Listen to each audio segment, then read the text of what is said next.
ஸ்ரீஹரிகோட்டாவிலிருந்து இன்று காலை 11:30 மணிக்கு விண்ணில் செலுத்தப்பட இருந்த விக்ரம்-1 தனியார் ராக்கெட் அதனுடைய ஏவுதல் நேரத்தை கடந்து தற்பொழுது நிறுத்தி வைக்கப்பட்டிருக்கிறது. குறிப்பாக இந்த ராக்கெட்டினுடைய செயல்முறைகளை பொறுத்த வரைக்கும் இஸ்ரோவாக இருக்கட்டும், தனியார் ராக்கெட்டாக இருக்கட்டும், அது ஏவுவதற்கு முன்பாக 48 மணி நேர கவுண்டவுன்கள் கொடுப்பார்கள். அதில் இருந்ததற்கான மேனுவல் ப்ரொசீடிங் என்பது தொடங்கும்.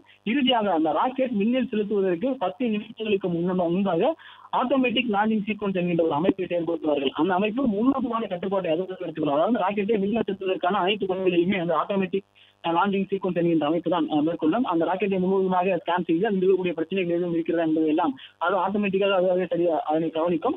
அதன் பிறகு லான்ச்சிங் செய்யக்கூடிய அந்த செயல்முறையையும் ஆட்டோமேட்டிக் லான்ச்சிங் சீக்வன்ஸ் தான் செயல்படுத்தும் என்கின்ற வகையில் இதனை வடிவமைத்திருப்பார்கள்.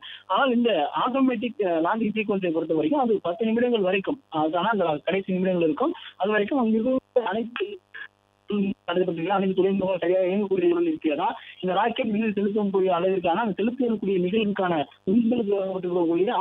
எல்லாம் சரியாக இருக்கிறது என்பது எல்லாமே அவை பரிசோதனை செய்யும். அதன் பிறகுதான் ஆட்டோமேட்டிக்காக அதனுடைய லான்ச்சிங் சீக்வன்ஸ் என்கின்ற செயல்பாடு என்பது தொடங்கும். ஆனால் தற்போது 10 நிமிடங்கள் அதற்கான நிமிடங்கள் தொடங்கியது. கடைசி 10 நிமிடங்கள் கொடுக்கப்பட்டது.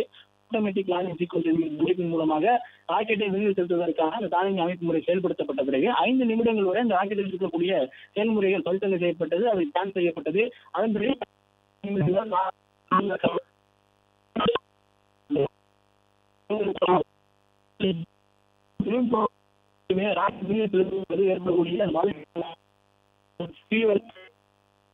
பிளே ஸ்டோர் மற்றும் ஆப் ஸ்டோரில் இருந்து பாலிமர் செயலியை QR கோடு மூலம் பதிவிறக்கம் செய்யுங்கள். செய்திகளை உடனுக்குடன் பெறுங்கள்.